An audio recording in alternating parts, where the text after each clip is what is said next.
I still remembered the way the air conditioner sounded that afternoon. A low, steady hum, like it was trying to be neutral while the moment cut into my life.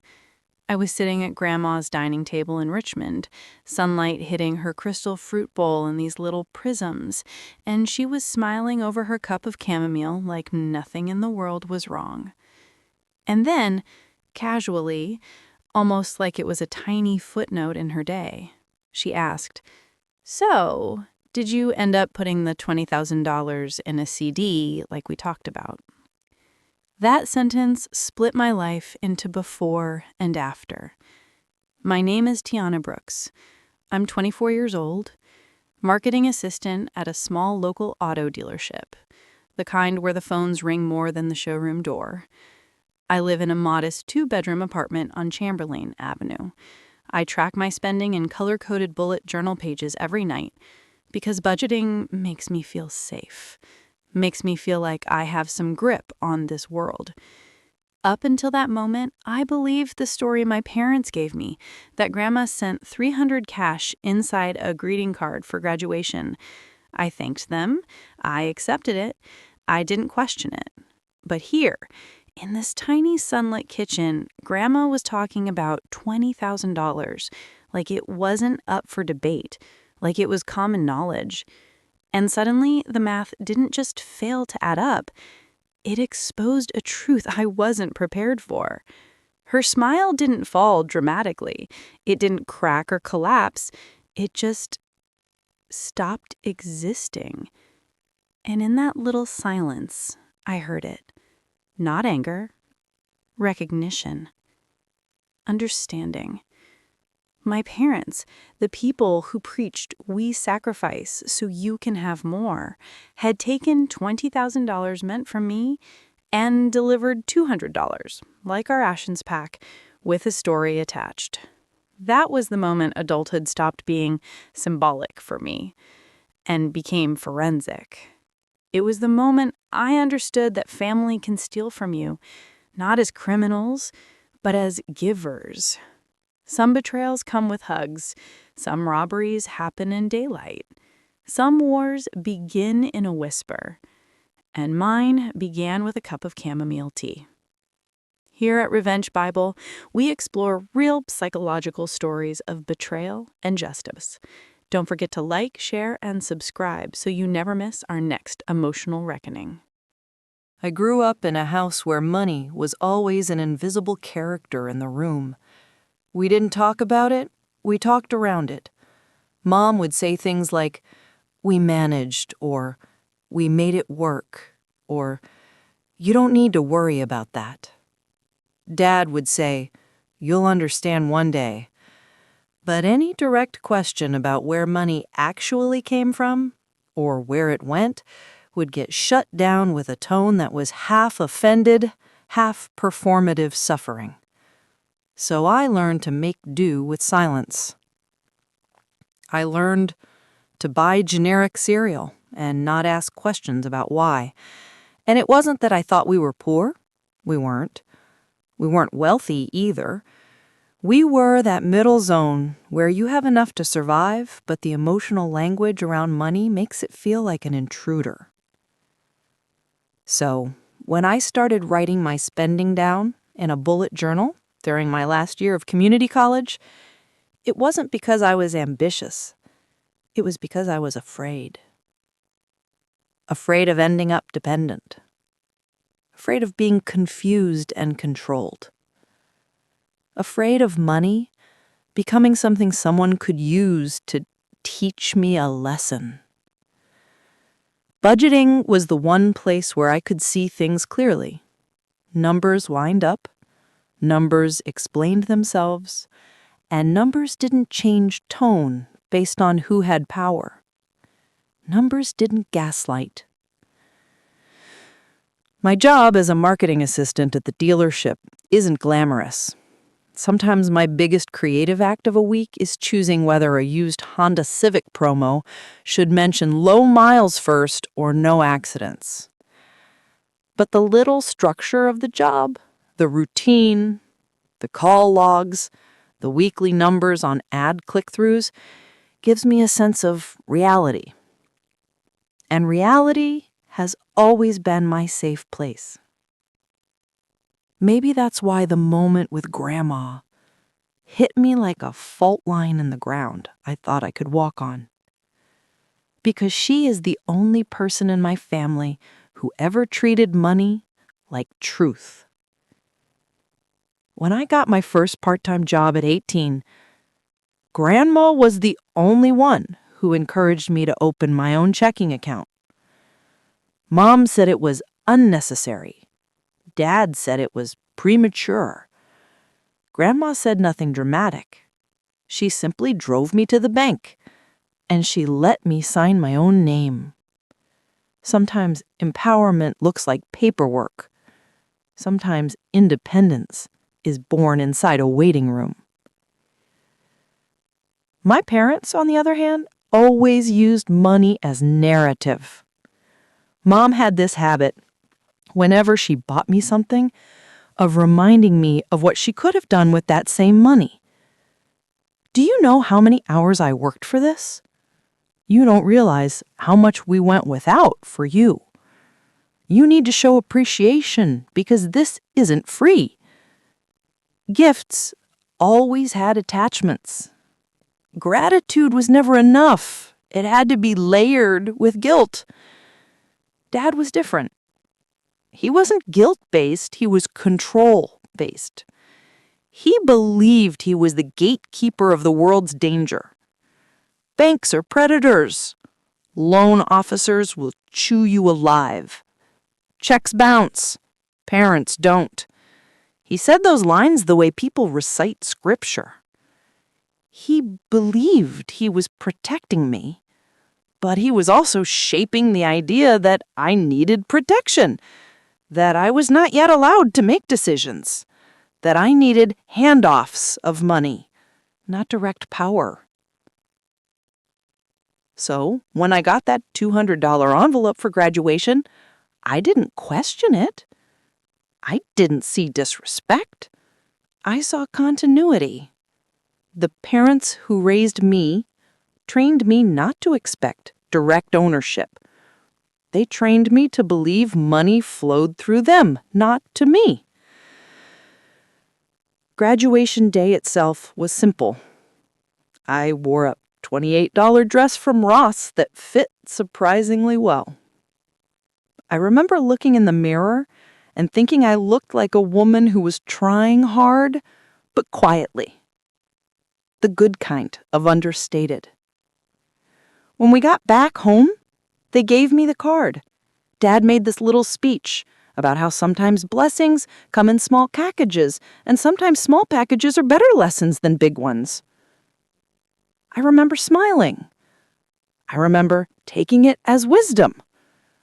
I remember being grateful.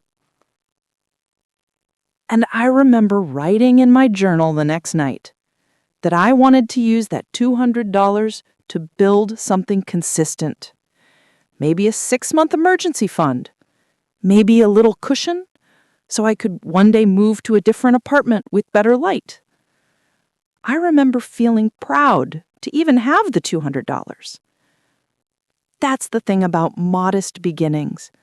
You don't know when you're being robbed because you don't realize you were supposed to have more. I didn't know that Grandma didn't tell anyone she wired the $20,000.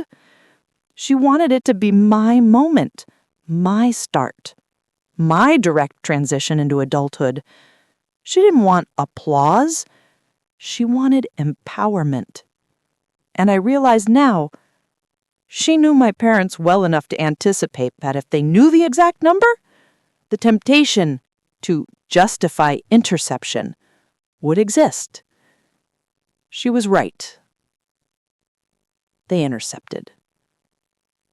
And for 5 quiet weeks, I lived my life believing the $200 narrative. No suspicion, no bitterness, just careful budgeting. Careful living. Careful hope. Not knowing that every color-coded line in my journal, every dollar I saved, Every cautious purchase I declined was built on the lie of a missing $19,800. That's the part that makes betrayal feel surreal.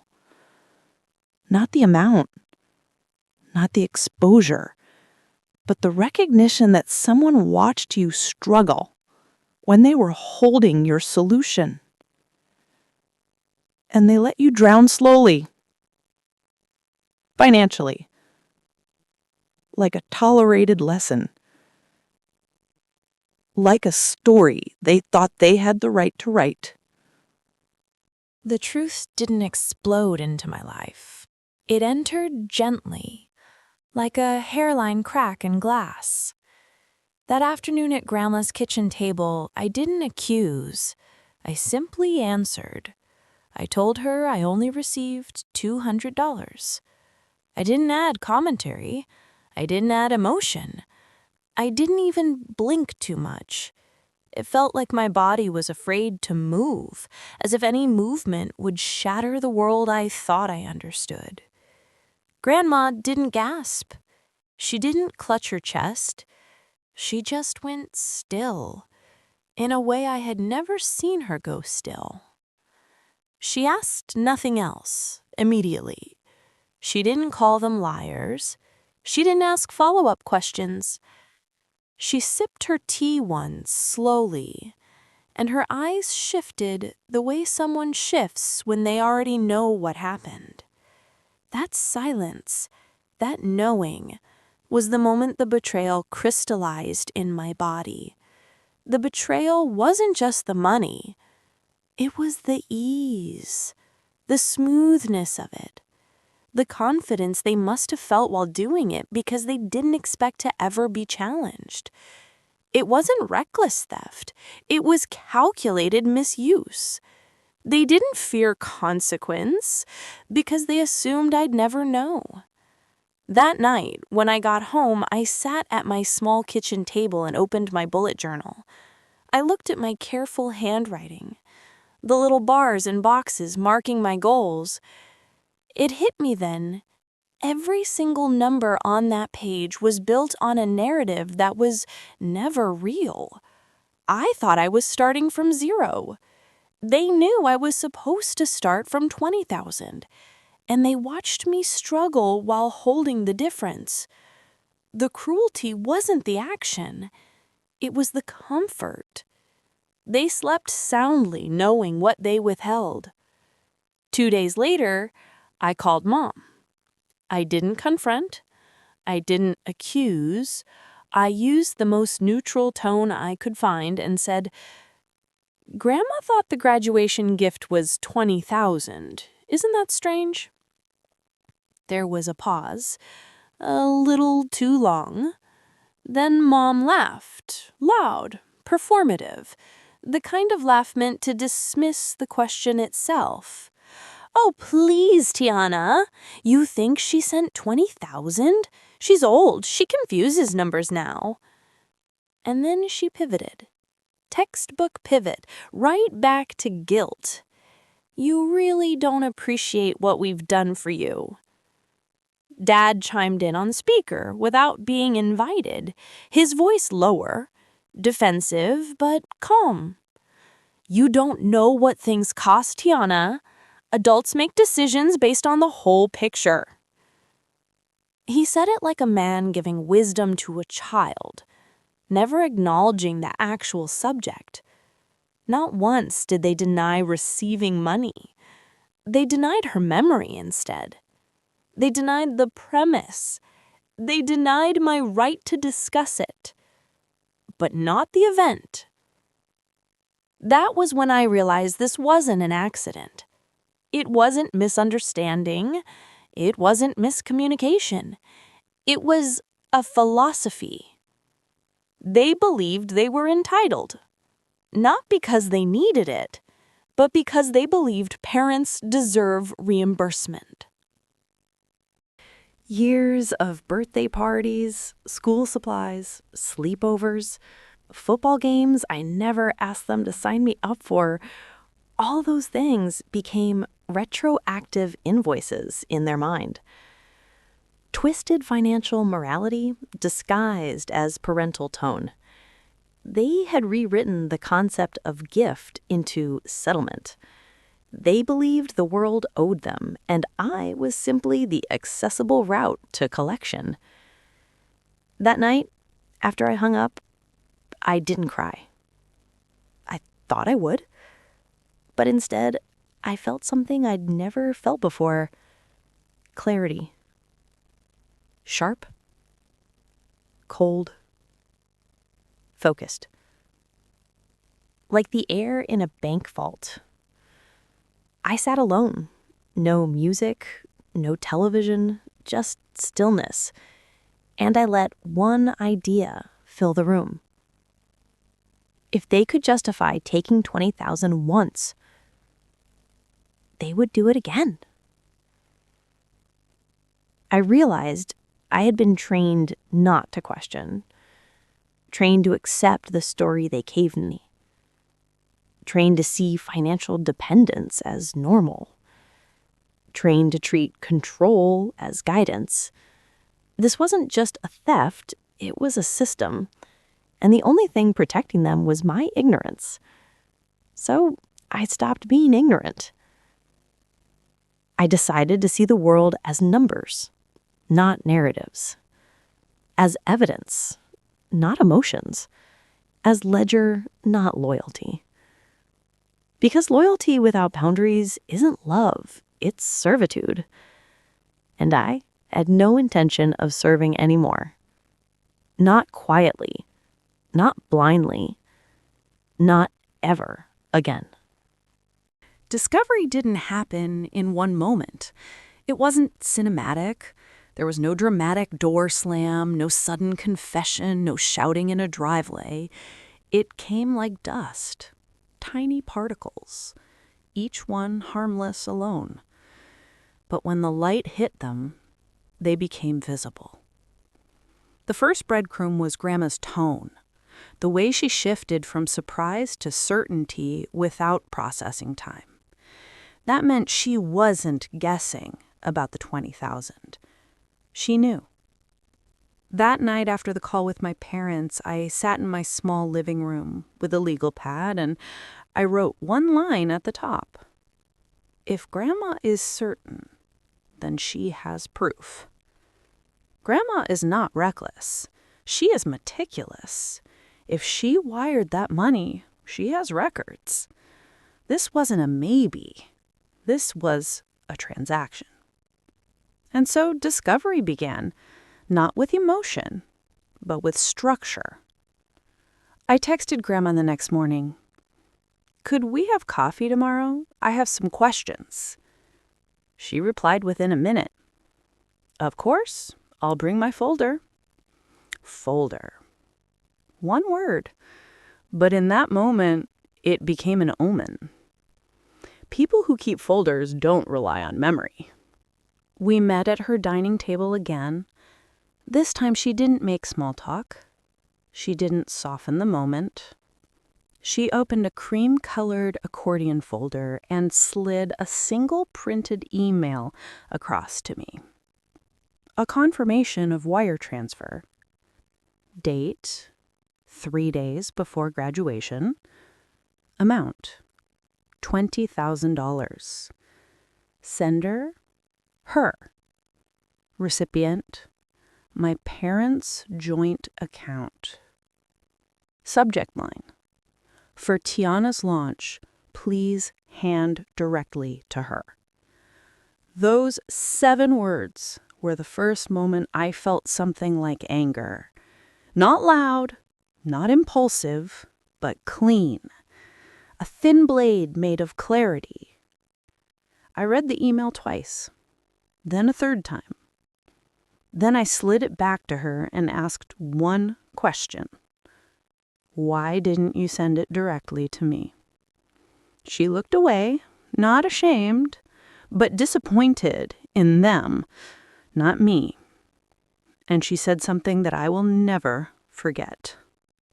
I thought they would want to be part of your moment. Silence again. Not painful, just exact. The next breadcrumb was logistical. I went home, opened my online banking, and began scanning back through my on-account history to search for anything that might reveal patterns, not of mine, but of theirs. Because what I realized was this: money is like water. It leaves traces. Even when someone tries to dam it, the sediment tells the story. I found no direct transfers, obviously. They never touched my accounts. But I found something else. Text messages from Mom, a week before graduation, asking questions she never asked before. What time are you getting home from class on Wednesday? Can you print something for me at school? Where do you keep your mail key? At the time, these felt like motherly, casual questions. But now, they felt like reconnaissance. Because I realized something I should have realized earlier. Grandma did not mail the money. She wired it. So the story that Grandma sent $300 in a card was invented, scripted. Meaning, they gave me the envelope themselves because they controlled the narrative. Next breadcrumb. Language. I replayed the phone call in my head and I noticed something. Neither of them ever said Grandma didn't send $20,000. They only said, "She confuses numbers. You don't understand how adults make decisions." They attacked credibility, not facts. When liars avoid specifics, it's because the specifics are lethal. Then I did something small but definitive. I walked to my bank branch in person. I sat with a relationship manager, a woman named Erin, calm, kind, curious. I explained, not accusing anyone, just asking a general banking question.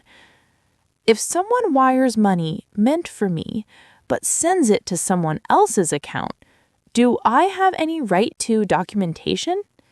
She said, if the transaction involves you directly, even if you're not the account holder, you can request a verification letter from the sending bank if the sender authorizes it.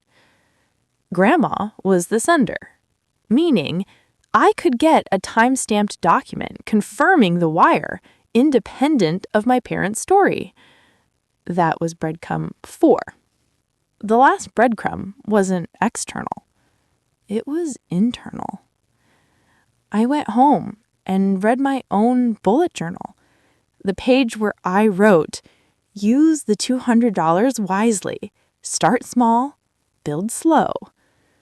I stared at that handwriting, and I felt something I didn't feel when they lied. I felt violated. Because deception is one thing, but letting someone struggle while holding their oxygen, that is cruelty, dressed as parental wisdom. That night, I sat in the dark and said the truth out loud like a confession to myself. They are not protectors. They are collectors. And discovery was not complete when I got the evidence, but when I accepted what the evidence meant. This wasn't a mistake. It was entitlement. It was a belief system. And if I didn't set boundaries, they would repeat it again and again under the banner of, "We raised you." The discovery was not the money. The discovery was the architecture of their morality. Planning revenge, for me, wasn't about emotion. It was about infrastructure. I didn't want to explode. I didn't want to confront. I didn't want to scream or cry or deliver some dramatic monologue in a driveway. I wanted documentation. I wanted structure. Because liars fear emotion less than they fear records. I began by building a timeline, a simple one. 4 columns across a sheet in my legal pad: date, event, proof item, implication. I filled in details from memory, text logs, and the email screenshot from Grandma. Then I drew a vertical line down the page and wrote one sentence in black pen. This story must be undeniable. That became the mission statement. Step 1. Isolate the sender. I met with Grandma again, this time not as the wounded granddaughter, but as the architect of a financial restoration. I explained, calmly, that if she authorized a request at the bank, the confirmation letter could come directly to me. Not to Mom, not to Dad, not to the family address. Direct. She didn't hesitate. She signed. She understood. She didn't add commentary, and I respected her more for that than for the money. She wasn't trying to relitigate your childhood. She was simply participating in truth. Step 2. Create a neutral archive. Digital and physical. I made a folder on my laptop called June Narrative Files. Not evidence, not parents' theft. Neutral names create calm. Inside that digital folder, I saved PDF of wire confirmation, PDF of signed authorization form, screenshot of my bank login showing no deposits around graduation, texts from Mom asking about my schedule. I also printed hard copies and kept them in the bottom drawer of my desk in a black binder labeled insurance quotes. Nobody opens that. Hiding in plain sight is protection without drama. Step 3. Loop in a quiet ally who understands paperwork. My cousin, Andrea, works as a paralegal. She's not a lawyer, but she understands formatting, phrasing, and document chains. I asked her one single processional question without giving details. If a sum of money is given by person A to person B on behalf of person C, and the money never reaches C, what's the legal category? She responded instantly. Conversion, civil, and if they intentionally concealed it, potentially fraud. Then she added, "You need a paper trail. That's all that matters." I told her what happened. She understood. Without feeding my anger, she simply said, "You don't need to punish them. You need to hold them accountable. Don't escalate, just document and present." Her clarity boosted mine. Step 4. Decide the objective. This is where most people fail. Revenge that has no objective becomes cruelty. I needed a purpose, not a punch. So I wrote it down. Goal: restore the $20K to my name and create a legal separation between their financial choices and mine permanently. That was the purpose. Not humiliation, not spectacle, financial rectification, boundary establishment. I decided the confrontation would not be emotional. It would be administrative. A mediated scenario, not a family fight. So I told my parents, via text, that Grandma and I were meeting with her financial advisor to clarify some documentation before she updated her will. This was true. She was updating her will. But the timing, the framing, that was strategic. She invited them. They believed it was about future inheritance distribution, the kind of thing they care about. And they confirmed they would attend. Of course they did. Power is a magnet. The plan was almost insultingly simple. Put the 4 of us in a room. Grandma, her advisor, my parents and me, with a neutral third party asking questions about the $20,000 wire. Not emotion, not accusation. Just what was delivered, when, to whom. People who lie socially collapse under administrative questioning. Paperwork is the equalizer. Then I drafted the questions. Not arguments, questions. Questions that force truth to reveal itself. On what date did you receive the $20,000? When did you give it to Tiana? How much was handed to her? Do you have a receipt? Each question is small, precise, sharp enough to cut fabric. Not designed to catch emotion, designed to catch contradiction. I rehearsed saying them slowly, without tone, because calm is often the loudest sound in the room. And then, step 6, the last step. I prepared myself emotionally to let facts speak, not rage. I promised myself something. Once this truth surfaced, I would not debate morality. I would not argue perspective. I would not waste one sentence educating adults on integrity. Truth doesn't require volume. It requires precision. This was not revenge through retaliation. This was revenge through exposure. And exposure is a currency far more durable than anger. If you're drawn to stories where calm turns to power, stay with us. Subscribe to Revenge Bible for more tales of justice served quietly. Revenge, for me, was never designed to be explosive. It was designed to be undeniable. The day of the meeting arrived on a Wednesday at 3 p.m. Grandma wore her soft blue cardigan, the one she always wore for doctor appointments and bank appointments, because she believed important things should be handled in comfort. My parents walked in together, arms linked, looking confident. Mom was in full family PR mode.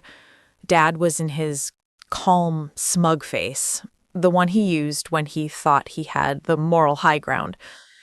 And I sat across from them, spine straight, with nothing but a yellow legal pad and a capped black pen. Grandma's advisor, Mr. Lawrence, started with casual preamble, small talk, polite acknowledgments. And then he pulled up the transaction log on his iPad.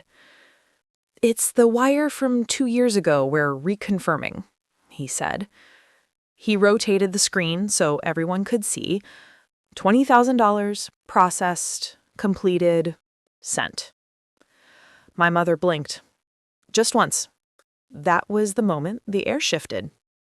He then asked, in the most benign voice imaginable, "And just to finalize this audit, do we have confirmation that the funds reached Tiana?" His tone was neutral, clinical, like a dentist confirming which tooth to extract. Silence. My father cleared his throat. My mother crossed her legs slowly, buying time, performing calm. She tried to spin first. "Oh, that... Yes, we handled that. That was taken care of privately." Mr. Lawrence smiled politely. "As in, the full $20,000 was given to her?" A soft tremor flecked in her cheek. Mom hesitated, subtle, measured. "Well, the transaction got complicated. There were some unexpected deductibles." "Could you clarify what those were?" I asked, voice gentle. Mom turned toward me, eyes tightening, recognizing that I was not emotionally flinching this time. Dad tried to step in. There were expenses around that time, family expenses, emergencies. You know how unpredictable life can be. I did not respond emotionally. I simply uncapped my pen and wrote down his exact words deliberately on the paper in front of them. That was the psychological break. Liars don't fear being questioned. They fear being documented. Dad's eyes flickered to the pen. Mom's breathing shifted, shallow. Grandma's expression didn't change. She just watched. Mr. Lawrence stayed clinical. So, for the record, how much of the $20,000 reached Tiana? Dad tried to soften his voice. We can work that out privately. No need to get technical in front of everyone. I looked up directly into his eyes, steady. It is technical, Dad. And I smiled. Not cruel, just awake. Mr. Lawrence repeated, How much reached her? Mom finally said it. Through teeth, controlled. None of it. Not a scream, not a confession meltdown, just the blunt truth, because the structure forced it. Grandma closed her eyes once, a slow blink of grief, but no theatrics. Mr. Lawrence nodded and continued, like he was marking items on a spreadsheet. All right, then. Given that, we'll correct custody of the funds today. Dad tried panic logic. You can't just rewrite financial history like that. We were trustees. Incorrect. You had temporary routing custody, not ownership. And that was checkmate. In one sentence, all the power they thought they had evaporated. The correction was done in 12 minutes. 12 minutes Grandma authorized a direct deposit, executed immediately, into my account. No argument permitted, no negotiation, just procedure. When the digital confirmation pinged my phone, I didn't gloat. I didn't smirk. I didn't stab them with words. I just placed my pen down, capped, and closed my pad. Mom stared at me like she didn't recognize me. My dad looked like someone had reached into his chest and unplugged the power source. Because the real punishment, the elegant punishment, wasn't the transfer. It was the clarity. They lost their ability to rewrite the narrative. They lost their ability to say I was ungrateful, or I was dramatic, or I misunderstood. The architecture had spoken. The revenge wasn't the money. The revenge was the record. When the truth is written into the file, when it becomes part of financial history, when it becomes neutral data that lives in systems outside emotions, the liar becomes permanently small. They can never parent over you again. They can never weaponize memory again. They can never pretend my pain was imagination again.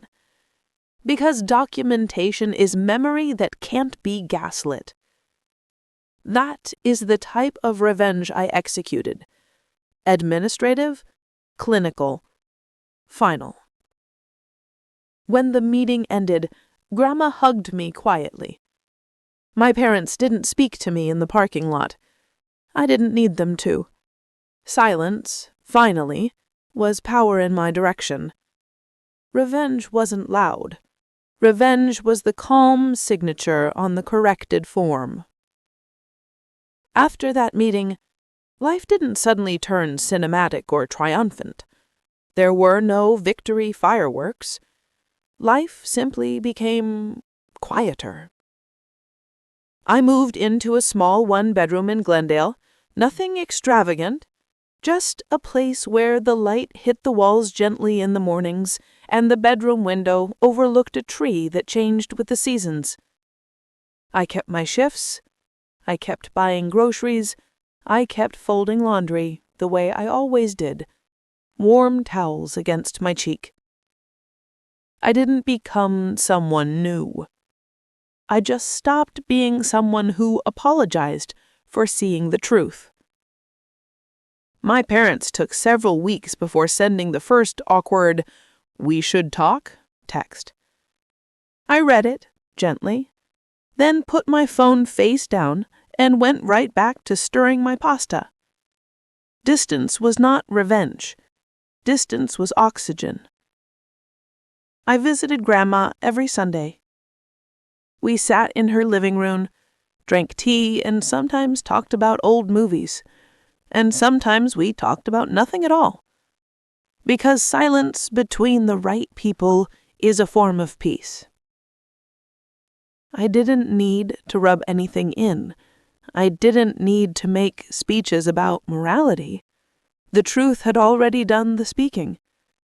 My grandmother often said, quietly, almost like a prayer, "I'm glad you know your own worth now," and I would nod. Because that was the center of this entire journey. It wasn't about dollars. It was about dignity. I understand now that betrayal doesn't strip identity. Betrayal clarifies identity. The ones who choose greed show you their ceiling, and the ones who choose honesty show you their floor. I don't hate my parents. Hate requires energy, and I reclaimed that energy for myself. I send them holiday messages now, polite, brief, neutral, like we are cautious acquaintances who once shared a lifetime. The $20,000, I didn't rush to spend it. I treated it like a symbol, a seed, not a trophy. I placed it in a high-yield savings account and let it sit. Because revenge isn't what I did to them. Revenge is what I now get to build without them. I sleep lighter, my chest feels less guarded, my breath comes without bracing. In the end, I learned this. Justice is quiet. And the final stage of reclaiming yourself is peace.